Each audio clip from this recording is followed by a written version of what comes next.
Assalamu alaikum. So today our topic is adrenal gland disorders. So in this video I tell you about the which disorder are present in adrenal gland and which hormones are affected in this disorder. Okay. So first we should know about the adrenal gland. That adrenal gland has two parts, cortex and medulla. We have kidney. Okay. On the kidney, which we call renal. Okay. Above the renal, this gland is present. This is the location of adrenal gland. So this adrenal gland is present on the both side on the kidney. Okay. And on bilateral side of body on both kidney, and this gland has two parts. If we study about this gland, its gland is mainly consist of cortex. This area is all cortex, and only the inner part, which is very little in compared to the cortex, this is called the medulla. So adrenal cortex has further three layers. These layers are called GFR, means glomerulosa, fasciculata, and reticularis. So cortex has glomerulosa, fasciculata, and reticularis. These are the layers of the adrenal cortex. Okay, and why I am telling you about this layer, because each layer is concerned with the production of specific hormones. Okay, so which the first layer, which is the adrenal of cortex of first layer, is the glomerulosa. This glomerulosa layer produce aldosterone hormone. Okay, so this aldosterone has the function, which what is the function of aldosterone? Mainly the reabsorption of water, reabsorb water and NaCl, you can say salt. Okay, water and sodium. Okay, and at the same time it excrete potassium. Okay, so it main function is to reabsorb sodium and water and excrete potassium. This is the function of aldosterone. Okay, so now the fasciculator layer, they produce a hormone which is called the cortisol, and the cortisol hormone help in increase blood glucose level. Okay, so it has the same function as glucagon and epinephrine, which are concerned with the increasement of blood glucose level. Okay, so the third layer, which is the reticularis, this reticularis produce androgens. Okay, which are testosterone and estrogen, etc. Okay, so this layer produce androgens. Okay, which may be testosterone, which can be converted to the testosterone can be converted into estrogen with the help of enzyme which is called aromatase. Okay, so this is all about the anatomy of adrenal gland. If we study about the disorder of this adrenal gland, first disorder very famous is called Addison disease. So in the Addison disease, we have the deficiency of aldosterone and cortisol. So there is a defect in glomerulosa and fasciculata, both layers. Okay, so in this defect, we have low amount of aldosterone and cortisol, and when we have low amount, this occur when there is a damage to adrenal gland. Okay, what is the reason of Addison disease? Due to some damage, and this damage can be from the infection, this damage can be a genetic defect, and this can be due to autoimmune disorder. Okay, so if this disorder present, these two layers become affected, and these layer will not be able to produce aldosterone and cortisol. Okay, so what will happen? So normally we know the aldosterone concerned with the sodium and water reabsorption. So if aldosterone is not present, what will happen? That the person water level and sodium level will decrease. So person can go to hyponatremia due to low level of sodium. So okay, and aldosterone also concerned with the excretion of potassium. So when aldosterone will not excrete the potassium, what will happen? This potassium level in the body will increase and lead to hyperkalemia. Okay, this potassium level is called hyperkalemia, and when there is a hyperkalemia, it will lead to loss of muscle and fatigue and lethargy and loss of appetite. Okay, these all symptoms occur due to potassium increase. So when we have sodium level will decrease and potassium level will increase because aldosterone is not present. Okay, again I am trying to tell you that aldosterone main function to reabsorb sodium and excrete potassium. So if it is not present, sodium will secrete and potassium will remain in the body, and hyponatremia and hyperkalemia will occur. Okay, and if the sodium level in the body normally is maintained with the help of aldosterone, so it will lead to hyponatremia. So all of these, when the person has hyponatremia, there is a symptom craving for the salty food. He will try to get the salty food so that his sodium level can be increased. Okay, at the same time, the person in increased thirst. Why? Because the water is not being reabsorbed by the aldosterone. Okay, so the thirst sensation will be increased in this patient. And one more thing, this adrenal gland, the cortex, mainly cortex part, get the hormone which is called ACTH. So if we start from the hypothalamus, then we have pituitary gland, and then we have adrenal cortex. What will happen? This hypothalamus gives cortico releasing hormones, okay, CRH. This, sorry, the hypothalamus secretes CRH. This CRH goes to the pituitary gland and cause a release of ACTH. Okay, so ACTH, adrenocorticotropic hormone, released from the pituitary gland when hypothalamus give the signal to pituitary gland by help of CRH. Okay, corticoid releasing hormones come from the hypothalamus. This CRH is the corticoid releasing hormone. This act on the pituitary gland, and pituitary gland that produce ACTH, adrenocorticotropic hormone, which act on the adrenal cortex. When this hormone act on the adrenal cortex, what will happen?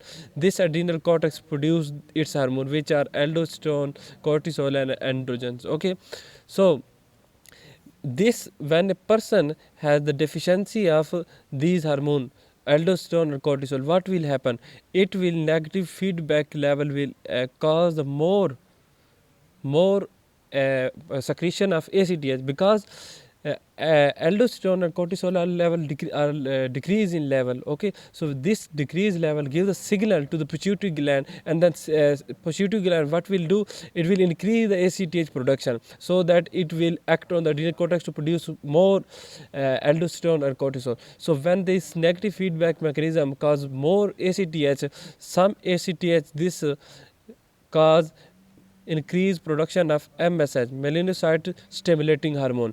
This MSH, melanocyte stimulating hormone, this called the pigmentation. This called the, it is related to the pigmentation with the help of melanin. Okay, so you don't need to go further, just only remember this point. When adrenal aldosterone or cortisol are decreased, this will give the signal to the pituitary gland, and it will increase the production of ACTH. This ACTH cause the melanocyte stimulating hormone production, and which cause the pigmentation. So in this patient there is a hyperpigmentation. Okay, hyperpigmentation is concerned with the Addison disease. And if the cortisol level is decreased, we know the cortisol level is concerned with the glucose production by the gluconeogenesis and all other process. If the cortisol is not present, what will happen? Glucose level will decrease and hypoglycemia will occur. Okay, and at the same time, when aldosterone and cortisol not present, glucose and sodium level will be decreased in the body, and it will lead to low blood pressure.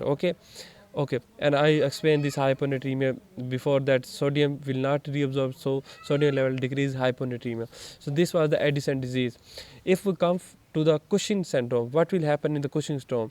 In Cushing syndrome, we have increase. In the Addison, we have decreased level of both aldosterone and cortisol, but in the Cushing syndrome, we have increase instead of decrease. Okay, increase level of cortisol. Aldosterone is maybe normal, but we mainly have the high level of cortisol in the Cushing syndrome. Okay, why this Cushing syndrome occur? This can be occur due to the tumor of adrenal. This may be occur due to tumor of the adrenal cortex, which produce a lot of amount of cortisol. This can be occur due to tumor of the pituitary gland, which will produce a lot of ACTH, and when pituitary gland tumor produce a lot of ACTH, it act on the adrenal cortex to produce lot of cortisol. Okay, so any of the tumor of these three, hypothalamus, pituitary, or adrenal cortex, will cause the increased production of cortisol, because the tumor cell, when some cell has tumor, it will produce excessive amount of substance, which is normally, which are the which are regulated by the negative feedback. But when a tissue has a tumor, it is not regulated by feedback mechanism. Due to this reason, the tumor cell continuously produce hormones. Okay, so when we have any tumor of the pituitary gland, hypothalamus, or adrenal cortex, we will have increased production of cortisol. Okay, and when we have increased production of cortisol, what will happen? It will lead to hyperglycemia, because cortisol level concerned with the glucose. Okay, so it will lead to hyperglycemia. And one more thing, I told you in the previous lecture that this is protein, P for protein, and this is lipid. And if we want glucose, this protein can be degraded to form glucose, this lipid can be degraded to form glucose, and this is the function of cortisol. Okay, so when there is a lot of production of cortisol, it causes the proteolysis. So if there is a lot of proteolysis, it will lead to osteoporosis. Okay, and at the same time, when glucose level increase, the osmolar pressure of the blood will increase, and it will lead to hypertension. Okay, and all other symptoms are present, because there is a breakdown of protein to glucose. It will also lead to muscle wasting. Okay, and in the female we have hirsutism and amenorrhea, and in the male we have erectile dysfunction. This will occur due to some defect in androgens hormone, which are normally produced in the cortex. Okay, so this was the Cushing syndrome, which is related to high level of cortisol. So now come to next topic, which is the hyperaldosteronism.